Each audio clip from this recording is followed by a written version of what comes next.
little bit about single player. Now, I'm not amazing at single player by any means, and that's why I've kind of been hesitant to give any advice on it quite yet.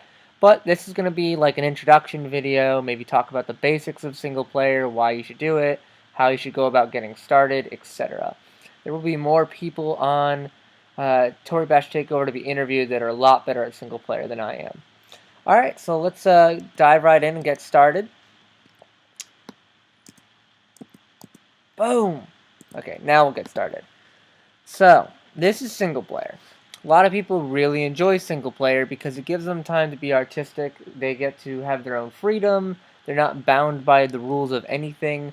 And it's a whole lot of fun. The pros to playing single player are pretty simple. When it's only you will control everything. So you really learn how to use every single joint properly. You can also control the frames.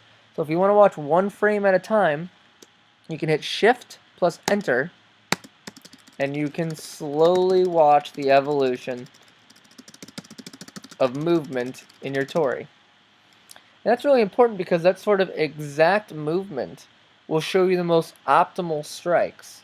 When you plan your most optimal strikes out in single player, you'll be able to decimate you. Maybe you can hit 4, 5, 6, 7 limbs off in one shot if you really practice and get a whole lot of speed and momentum and accuracy in your hit. However, that doesn't happen in multiplayer, but the takeaway from it is you can know what you should sort of aim for in multiplayer by practicing in single player. So, let's go to the game rules real quick, and we can talk about some of the things you can edit. Obviously, you can edit the match frames.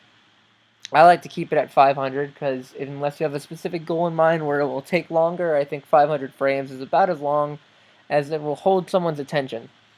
Then you can turn your attention to turn frames. I personally use a turn frame of 5, even though there will be a lot of times where I'll only use one turn frame. If I want a quote-unquote larger amount of time to pass, I'll use about 5 turn frames. I think 10's a little too much for how precise you need to be in single player. Another thing you can look at is dismemberment threshold. There are records out there to be broken about, getting a dismemberment when it's a really high threshold or really low. So in case you don't know, the DM threshold decides how easy it is to dismember someone. So this is a DM threshold of 1. If I move my body around with a DM threshold of 1, I explode. I explode into a million zillion pieces, and the reason is because it's super easy to break stuff. So when you have a low dismemberment, it means it's super easy to break stuff. Whereas a high dismemberment, it becomes very hard to break stuff. Alright, another thing I really like to look into, and I'll set this back to, the standard is 100, and if you want to make replays, I suggest you start working at 100. Don't make it too easy on yourself. You don't want to learn bad habits. Next thing you can do is engage distance. Now, a tip that Earth told me is whatever engage distance you feel most comfortable in multiplayer, you're probably going to make better single player replays in. That is to say, if you're a Wushu player, maybe make an engage distance of 250, because this is kind of how we see the world and how we in our approaches.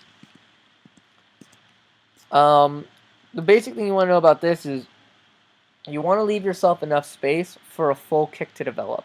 So a kick has to, or a punch, it has to go through a full range of motion, or ROM. So if you are very, very close to your opponent, let's do that real quick. If you're really close to your opponent, you can see that my pec cannot give a full range of motion to the arm. Why? Because it's getting intercepted in mere inches, in mere inches, so it never really can produce any power. Whereas if we are back to that standard engage distance, the arm gets a little bit more room, and that's why when it picks up full speed and great accuracy, I just dismembered the arm. And that's how you would dismember an arm right then and there, because it's got a higher range of motion. So that's something to keep in mind when you're setting your engage distance. Finally, and this is a really big one too, is the gravity. So obviously, the lower the number, the more it is like you're on the moon or something along those lines. That's what I consider 9.82 to be like. Negative 9.82 is like that absolutely super low gravity. You can just fly around and whee, all sorts of silliness, right? But that's not what like gravity is on Earth.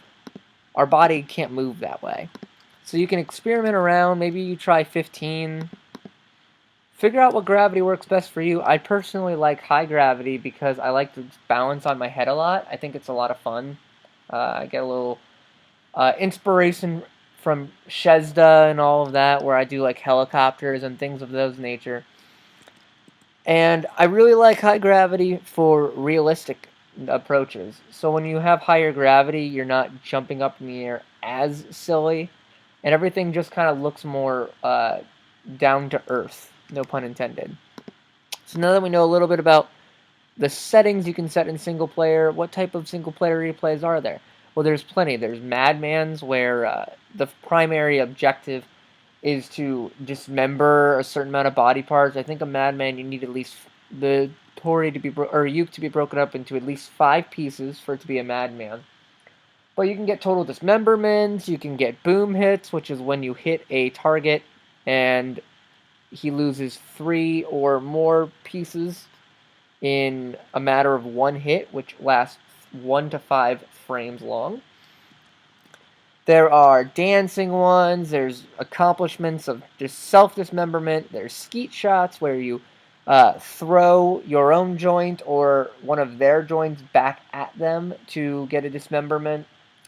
And there's actually an entire book of records on the forums where you can try to break a world record in single player, like highest speed obtained, which if you forgot is /SM, and I use SM2 to show your speed.